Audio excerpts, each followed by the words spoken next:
the secret is to be surrounded by people who are inspiring. And I found out that discipline is one of the highest forms of love, self-love, actually. Ladies and gentlemen, welcome to this last episode of the Sprezzatura BCN edition, Barcelona edition podcast. And today we have, one of the first people that I met in Barcelona when I moved in with the family in 2020, Elena Zangeeva. And we used to sit across from each other in this wonderful co-working space that I can still call my office, but you have been, trying new locations.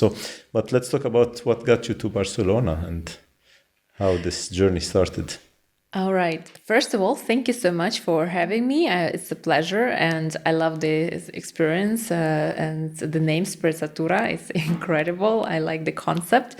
We met with Ziad at a co-working space. I was looking for space near home just to not commute far, and I was lucky that I grabbed a desk and in front of me there was this amazing person. A big distraction. And he was very nice, very kind, very open. I was like, because I was a little bit stressed, I was working remotely. My team was in London and I was the only one person here. And I was like, okay, let's see. And I was needed some social interaction, kind of working environment at that time. And I met Ziad and I was so happy.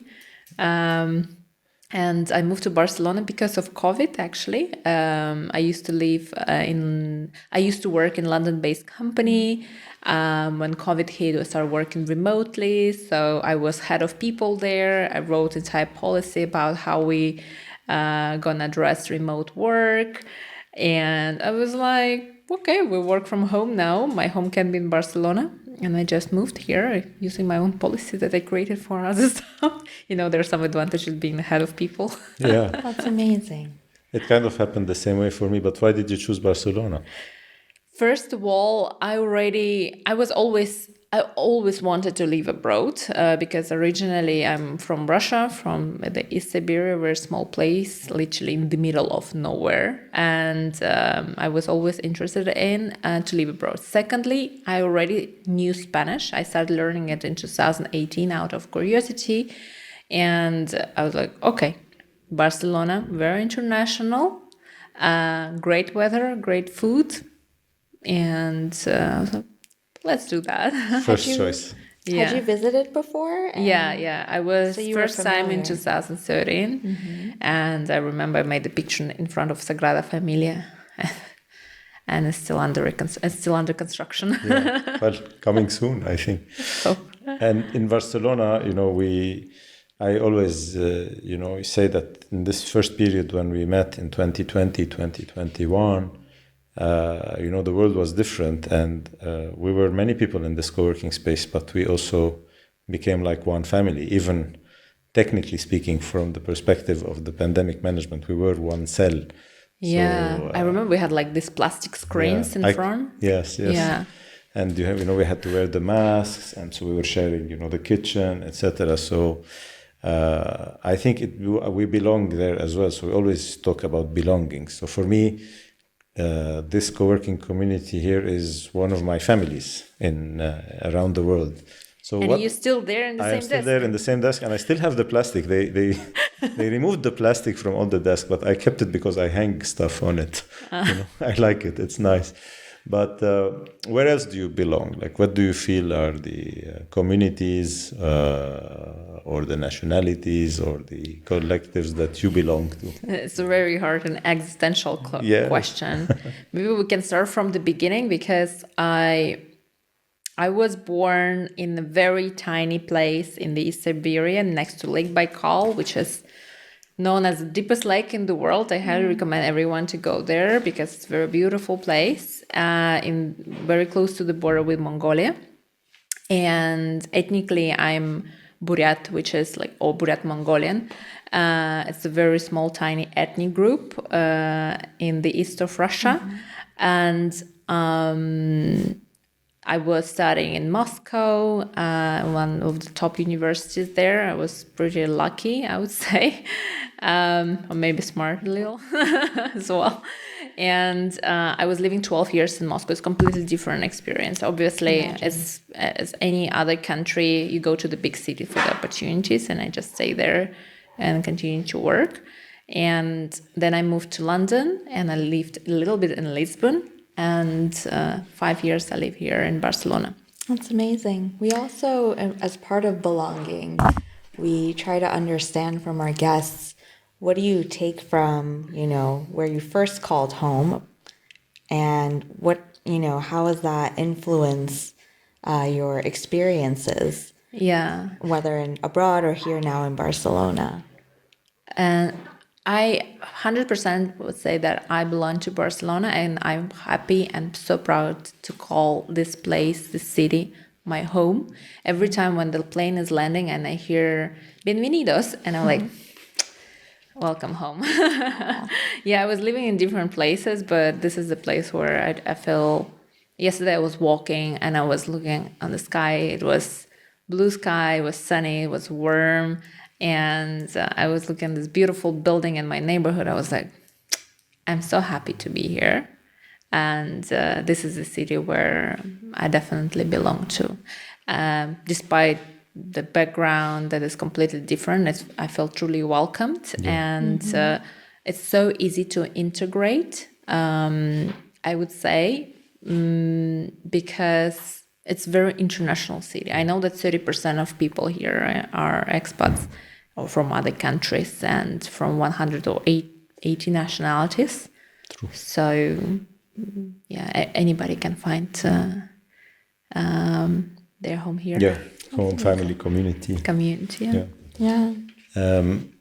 And, Barcelona is a good place to live, but it's a good place to work. And 100%. Like you said, it's not only about the weather.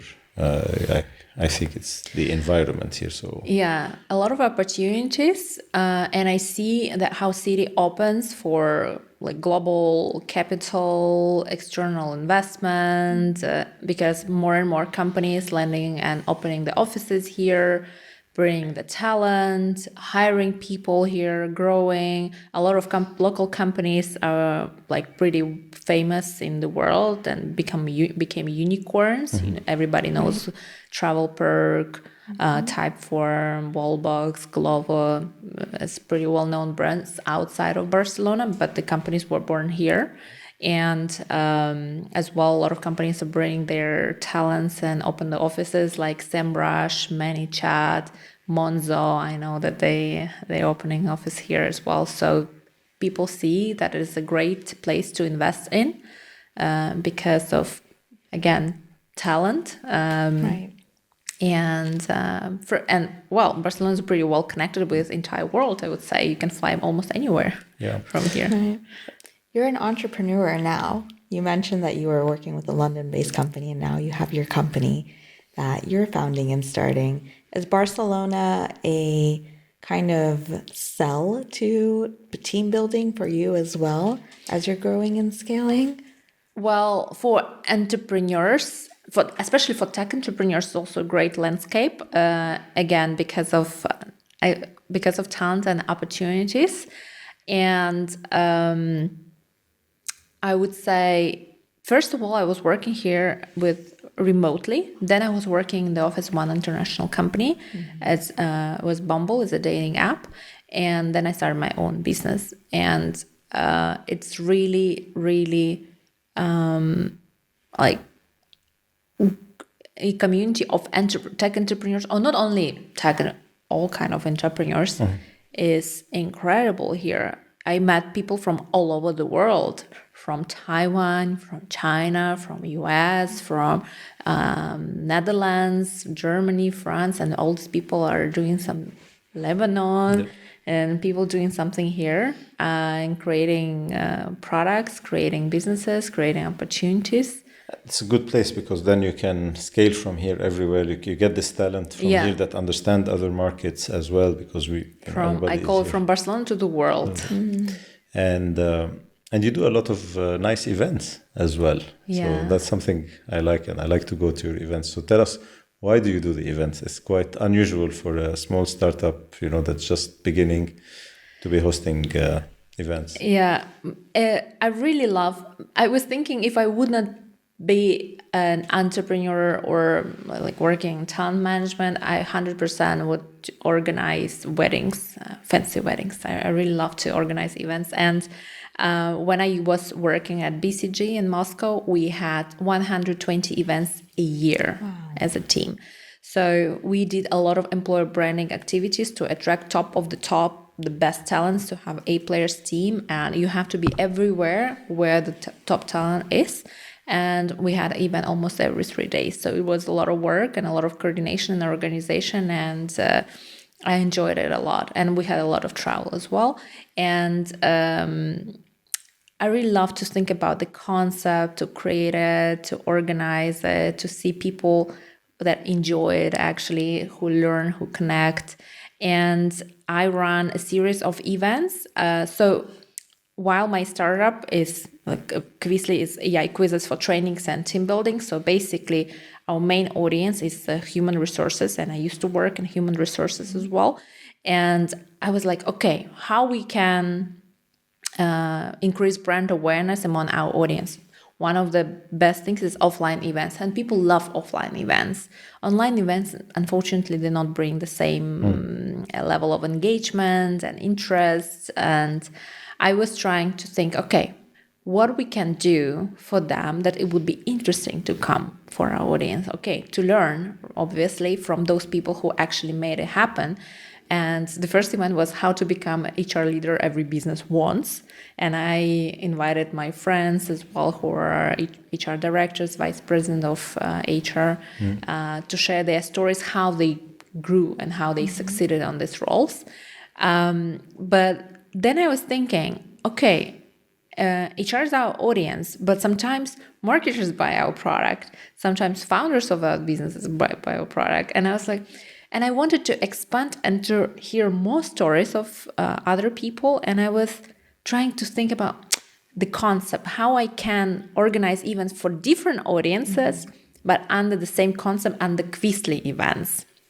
And I come up with a concept, growth stories, because growth is something that everybody has in marketing, in sales, in people themselves, in HR, personal, professional, and create different editions. So we have HR edition, we have founders edition that we're going to have on the 5th of November, where people will share their stories of starting, scaling, and exiting their companies. And soon marketing edition, sales edition. I really want to make sales edition, like how to close any deal. And I want to talk to like really, really great sales, if you know anyone who is really great in sales, and I would like to invite them to, and they can share the experience. I love that you create environments for people to come and connect and, be energized and learn from one another. What about you personally? Like, what is the environment outside of this that you create for yourself that makes you feel the best and, really shine? I really love that people got some inspiration after our events, or even after talking to me or our guests, and it's really something that I enjoy a lot. And I hear stories like, "Hey, Elena, I loved your event. I want to repeat." I was like, maybe we will not do the same edition. They're like, I don't care. It's going to be great. I felt inspired, and this really made me happy. And for myself personally, I try to talk to people who really also can share inspiring stories. Be in the room with people who are smarter than me, who are smarter than you, who really achieve something great in life and who can share. And what I found out, yes, sometimes it could be scary to approach these people because you assume that probably they're busy. But what I found out, that really people who succeeded, really those who gain a lot of experience, they tend to share the knowledge. They tend to share context and experience and help you actually. And there is nothing more inspiring than to learn from people who actually made it happen. And sometimes I was recently thinking about like different habits that can help us to grow. And one of them is to be surrounded by people who actually made something great and successful in their lives. And I like this phrase, tell me who are your 5 best friends and I will tell you who you are. Yeah. And I have a friend, she's incredible. And she recently sold her startup and she started an agency, super successful. She helps companies to be ranked by AI because now everything has changed in terms of Google search and search engines. And every time I talk to her, we talk about ideas. And I love it. Because after that, after any conversation with her, I come up with like, okay, I can do this. I want to do this. I'm getting very inspired. So the secret is to be surrounded by people who are inspiring and in terms of like successful and really, really smart. Great. And you're running now your own business, starting your fundraising. It's a lot of work, travel, meetings, but yet you find time to do other things. So tell us about one of your recent passions. I have one in mind, but maybe you have something else to tell us about. Okay.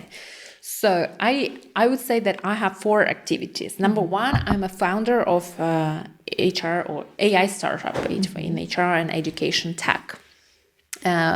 So this is, I would say, my core activity that takes maybe 70% of my time.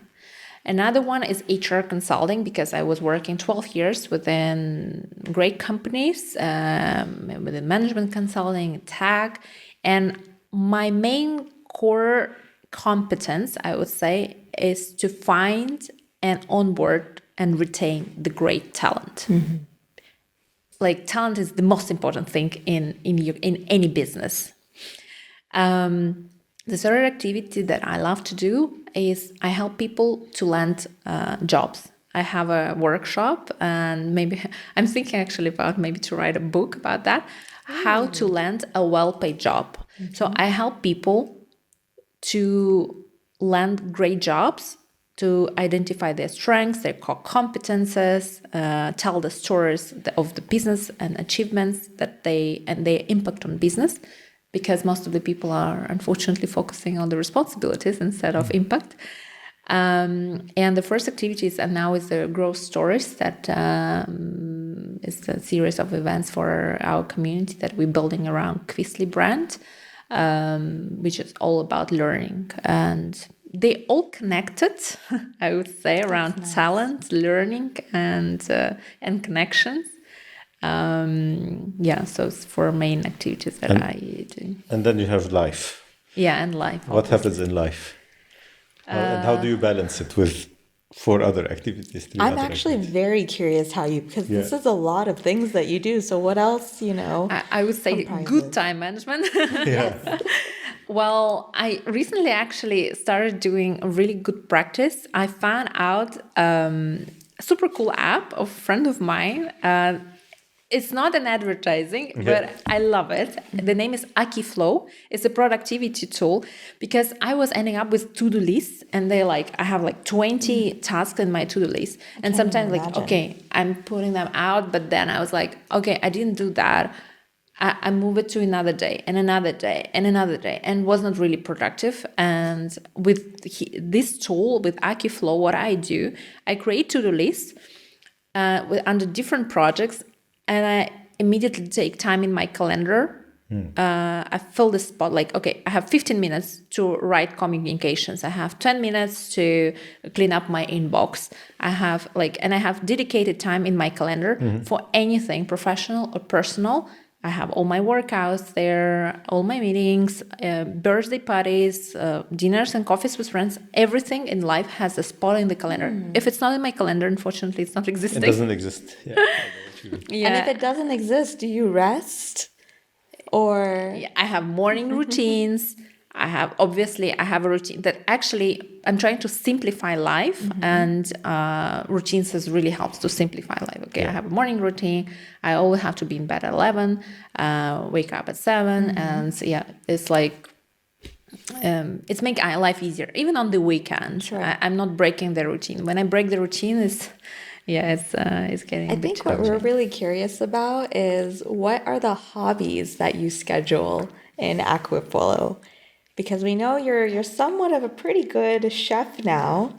And what are some other passions and interests that you have that are taking I highly recommend everyone, because I found for me it works so well and work for many, many other people, is the physical activity. Because as the startup founder, it's very stressful.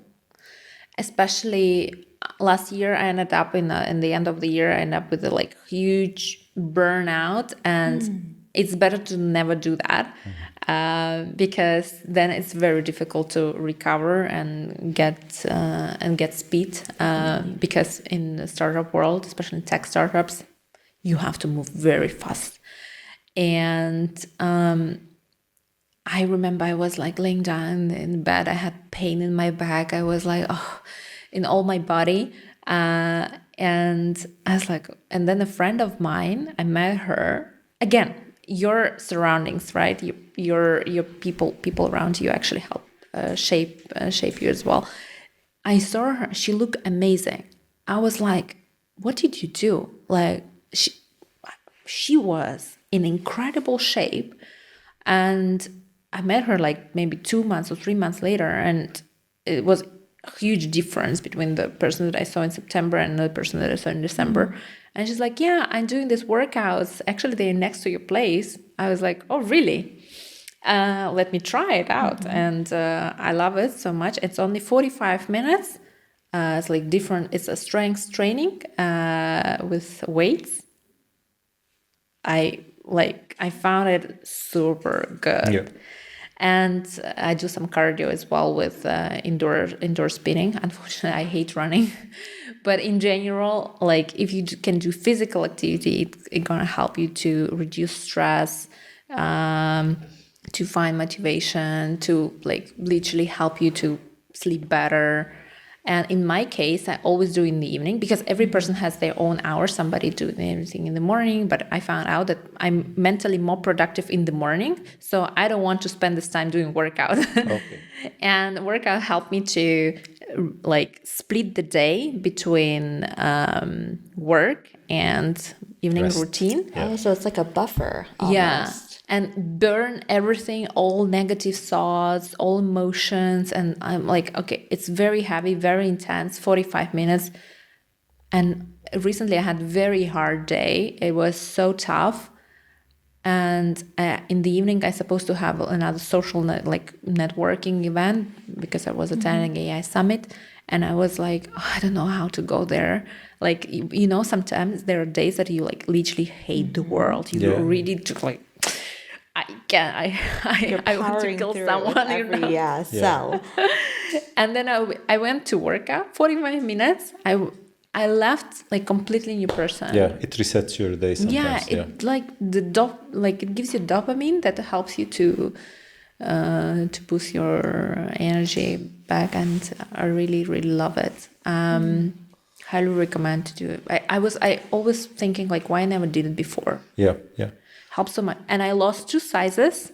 I also don't drink alcohol. That also helps a lot. And I love to see myself in the mirror now. And I was there is nothing better than the results. Yeah. Yeah, I recently picked up weightlifting as well. And I think beyond just, looking better and feeling better, you see yourself growing stronger, which is such a satisfying feeling that, you start 100%. You incrementally raise the weights and things, and there's nothing more satisfying than understanding that you're growing your strength as well. And this can be transferred to anything in your professional life, because everybody does goal setting. Yeah. But goals is one thing. It's just basically what you want. But beside the goal, you have to have a system how to achieve it, right? And this thing really helped me. This one of the most successful years, I would say, because in the beginning of the year, I put like, okay, I want to lose like 7 kilos. It was a very bad goal, actually, in terms of kilos. You shouldn't do that. Because apparently I found out, because I didn't know, I'm not a fitness guru, etc. But during this year, I found out you shouldn't do that in terms of kilos, because muscle is heavier than you trick yourself into.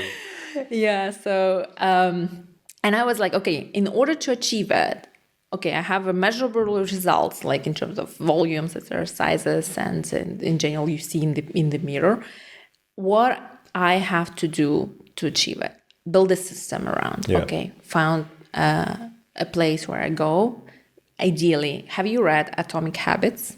I heard it. Incredible book. Yeah. So the main idea there, that to the good habits you have to decrease the obstacles. Yeah. And for the bad habits, which is actually kind of your philosophy.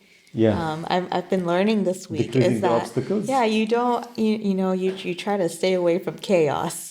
I mean, I have enough chaos that I try to not, and the life brings enough. He hasn't read the book, but he practices the philosophy. Actually, I think I might have listened to it on one of those apps, the summary apps like Headway.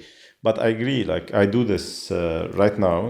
If you look at me, I haven't been good at doing this. I fell off the fitness routine around May because of a small injury, and then summer, and I'm resuming. But I like running, and running gives 2 advantages from that perspective. It doesn't need any equipment. You only need shoes. You can do it anywhere you want. You can put goals then that are interesting. So for me, I try to run a half marathon every year. It's a humanly achievable goal. A full marathon is very tough. It requires a lot of things. And then again, you can do it with other people. So then you can create a small community of people who like to run, and then meet up over the weekend in the mornings or whatever. In your case, maybe in the evenings as well. And that works, but we didn't let Elena finish her thought, though. I apologize. So you were sharing. So according to Atomic Habits, you have to reduce obstacles to the good habits and increase obstacles to the bad habits. Mm-hmm. So how it works for the good habit, for example, if you want to get shape, you have to find a studio or fitness or gym or whatever that is near your home, that doesn't require any commuting, because in the end you will not commute. Mm-hmm. And so I found a studio which is 2 minutes walk. Second thing is like obviously to do it constantly, because consistency beats intensity. Mm-hmm. I started doing like 3 times a week, then 4 times, and now I do it 5 times a week. And also, like, it's like small steps, small things every day that you do. But no matter how you feel, no matter how you no matter your mood, I go there. Like there were some days when I didn't want to go, but still you go. And I found out that discipline is one of the highest forms of love, self-love actually. And because I was one of those people actually who can like literally scroll social media hours and hours, staying in bed and then feeling bad, and that you were not productive enough, and then you're like blaming yourself and ending up literally in depression. But with discipline and all the routines, I feel like life getting better. It's so simple, and I was like, why didn't do that before? So can I tell a few things and ask you, but I'm gonna disclose a few things. So this started recently, like in January, right? In the end of December. But when we met, you were working with a company that was actually connecting activity with crypto. It was a health and fitness app which is motivating people to walk. But you didn't actually, it didn't inspire you back then to... I walk. To be honest, again, it's all about people. Yeah. I found a really good coach. Yeah. And for me, I really, because again, all my work experience, I was working 12 years in talent management. People is the core for any business. Now everybody talk about AI. They are going to... No, it will not happen soon. people is the core of any business. And to find your professional, for example, I had a hairdresser here for 5 years, and now I'm struggling a little because now my hair is a little long because he moved to Austria, and now I need to, if you know any great hairdresser in Barcelona, let me know. And when I found my professional, I'm gonna stick to them, like cosmetologist, hairdresser.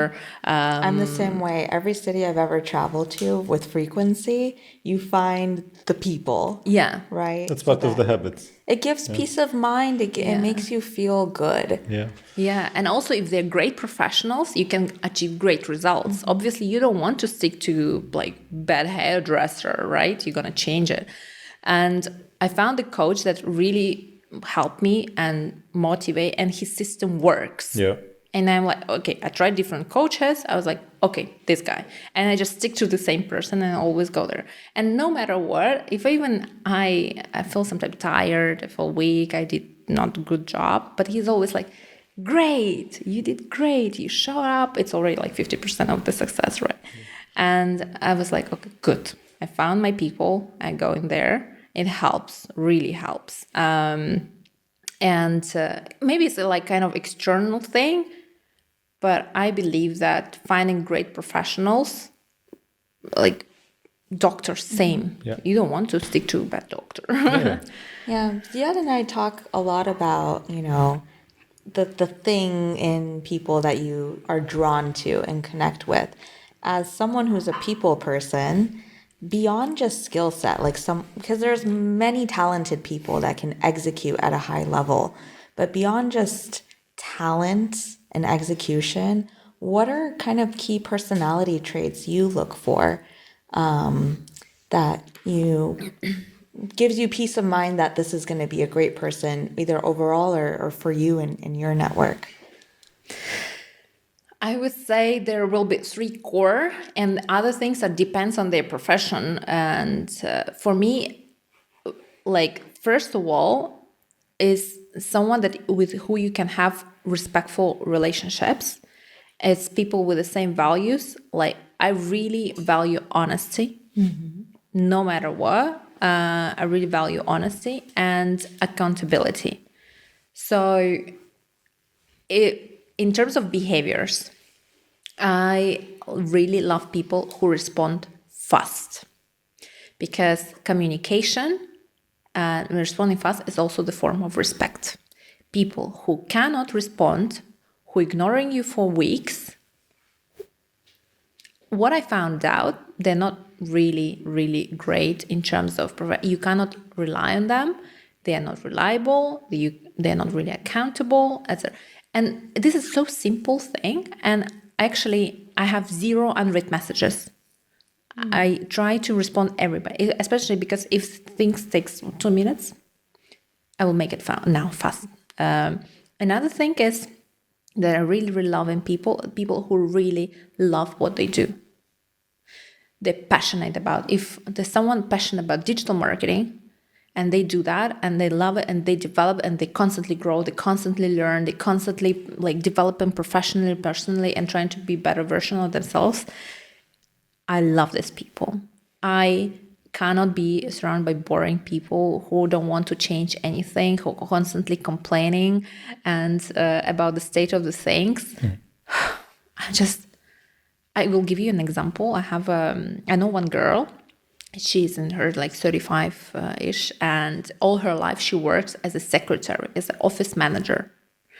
And she's always complaining about her salary, because office manager is a pretty low paid job, because it's not really, and most of the office assistant works now will be replaced by AI, especially like scheduling. Now AI is scheduling everything. I was recently texting to AI. I even didn't understand it was an AI secretary.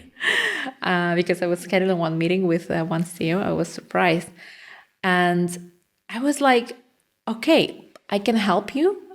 Because I was like, what do you want? I was like, I'm thinking to move to HR space. Because because everybody thinks that HR is easy. You have a question about this. And I was like, okay, I can help you, because some people, most of the people from office or receptionist work sometimes start working in human resources. I was like, okay, let's do that. I have an event. I will introduce you to HR directors. Maybe if they have openings, you will be like person who know, because basically networking connection helps to build careers. And when the event happened, I was like, where are you? Oh, sorry, I'm having beers with my friends. Oh. But then, that person. Yeah. And now you understand why someone ended up 15 years working as an office manager.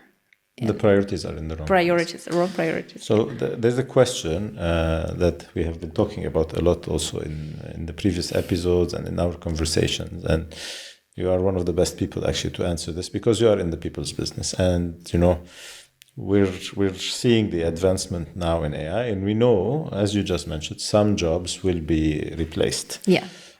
Which will ideally also open up new jobs or improve the quality of certain jobs. But in the last 5 years, and now with AI coming in the last 2 years, a lot of things have changed. Like now we do remote work. Now virtual teams are much more prevalent.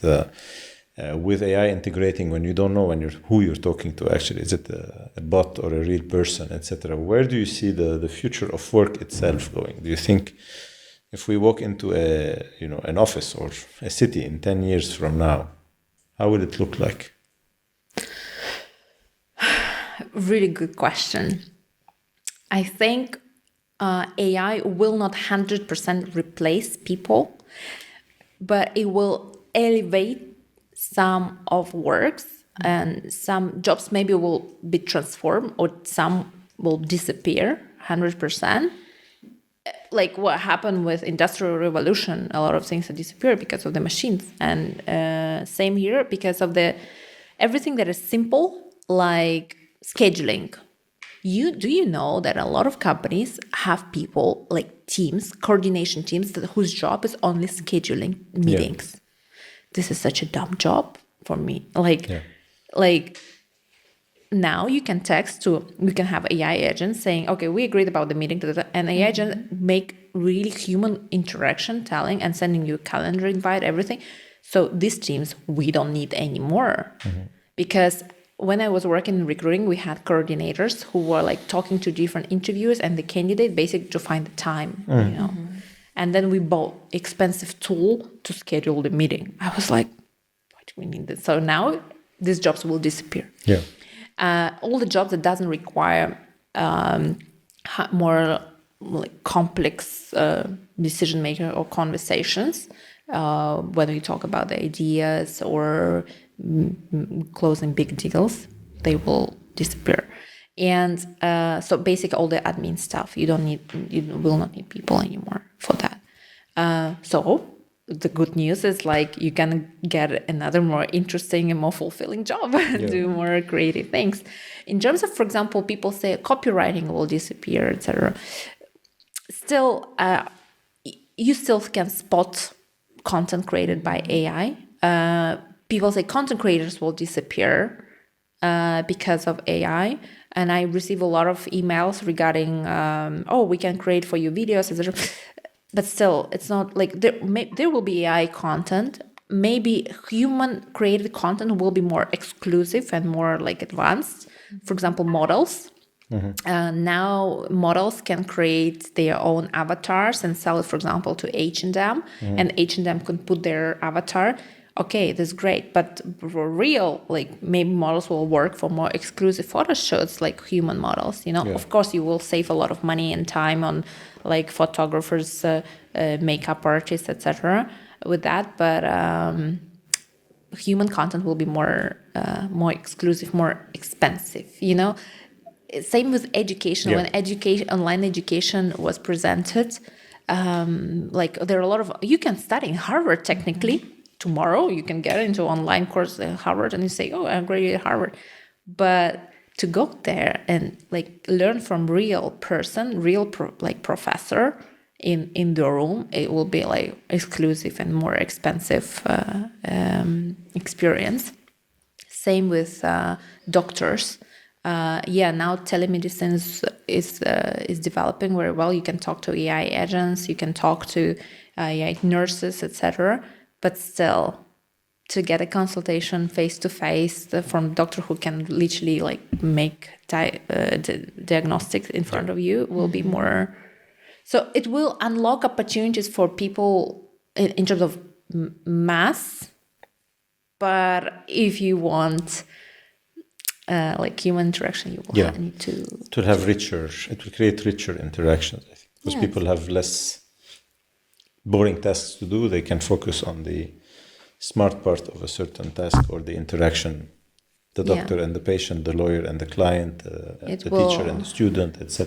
So you're excited about centering that, the more intentional human touch within the AI world as things become more efficient. There were actually a study, experiment in one of the hospitals, because, like in hospital, in some different systems, but sometimes they're like the first pre-screen done by the nurse, where they check like, okay, what are your symptoms? And then they allocating you to different doctors and giving you priority.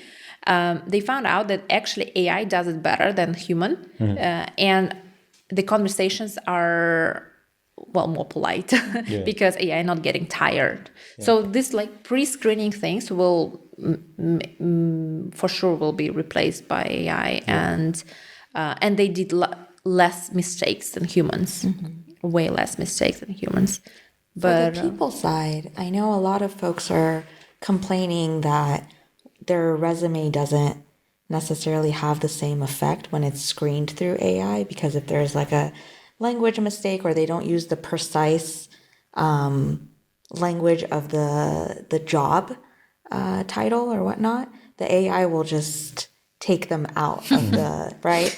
So do you have any type of recommendation 100%. or whatnot for the HR side? Yeah, regarding CV screening, everybody, I hear that even before all the ChatGPT and all the things.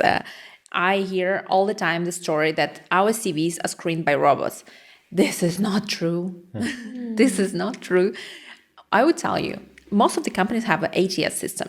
It's very, very human unfriendly and user unfriendly thing.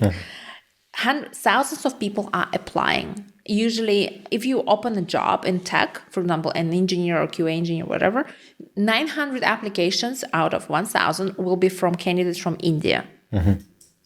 And so the market is very, very competitive. And to stand out among 1,000 applicants is very difficult.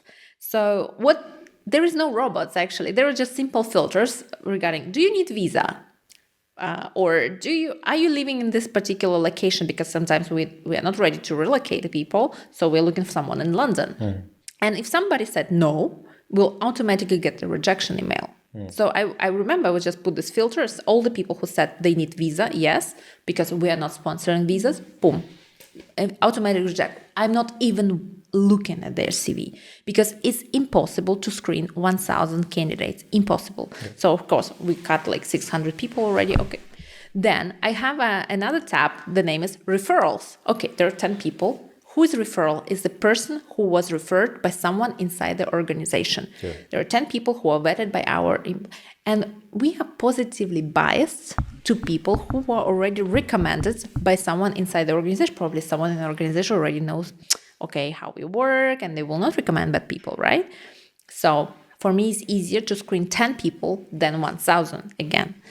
So my advice here, don't think about AI, robots, or whatever screening your CV, because the purpose of the CV is only one thing, to get an interview. Yeah. To get an interview, you have to be referred, ideally, by someone inside the organization. For example, this is how I got all my jobs, literally. I haven't been on any job search website since 2012, since I graduated university.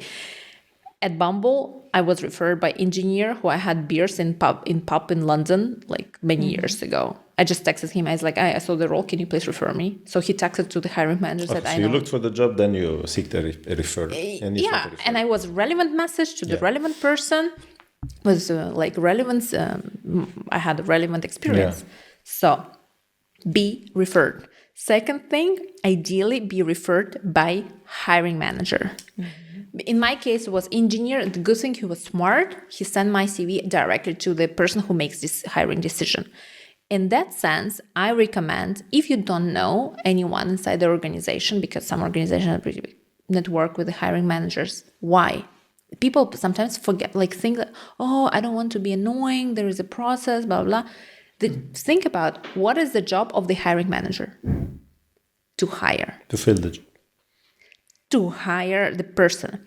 So basically, if you're a relevant candidate with relevant experience, texting directly to someone whose now pain is to hire someone great, and you have everything that they need, you're basically solving their problem.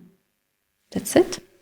I have so many questions. We could open a second episode. Absolutely. But for now, we're encouraged that it's not AI that will place people in positions. It's still a very human touch. People hire people. AI, yes, it helps us to do screening faster. That's it. And but think always, people hire people. People buy from people. We do that a lot.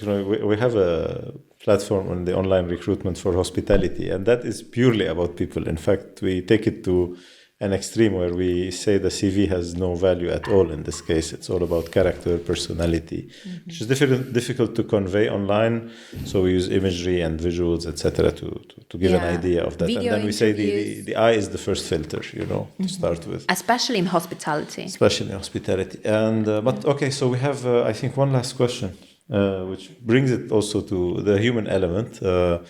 And it's it's the fun part of the interview or the episode is give us one song, one music that makes you reset your day or focus on it, or something that you would like to share. And maybe you work out to this song. I'm gonna open the speaker. We're gonna play it. The point is that I work out with very it's very hard, strong beat music, because you have to have a beat, and it's not really the music that helps to focus your mind. And I use depends on the situation. So for sometimes when I need to work on content, I just turn on very random. I use YouTube music. I'm probably one of the people who are not using any other. I use YouTube music. I just put the video with music for concentration, and there's lo-fi music, etc. So there's no name, just lo-fi. It really helps to clean the mind. And sometimes, for example, on Sundays when I need to reset, I just put some spa music, where you have a spa, very calm. Instrumental. Yeah, I just put some mask and do this with the... When I need to have a boost of motivation, especially for workouts or when I'm going to a very important meeting, I'm listening very heavy techno music, or with a very strong beats. So what mood do we want to leave our audience with today? Give us one. Let me see. I will give you I really love recently this song, Vandalist. It's Noga Eres. Noga Eres. All right. The name of the song is Vandalist. It's super cool. I haven't heard. I'm so curious. Right. I heard it recently in the movie, and I was like, So get ready to. It's also October, so it's a little Halloween-y intro.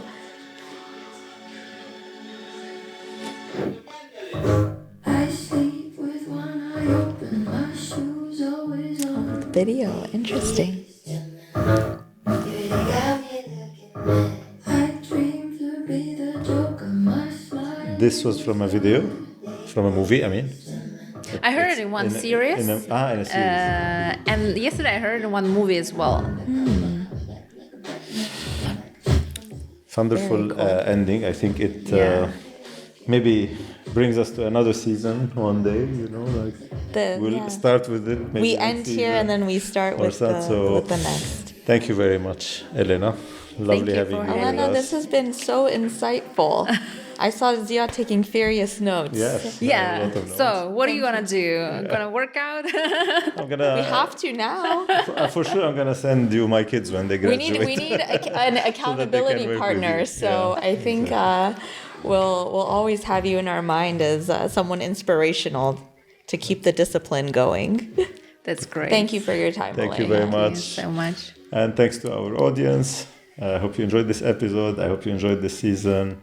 Hasta la próxima. Thank you, Radin. Can't wait for the next one. Can't wait.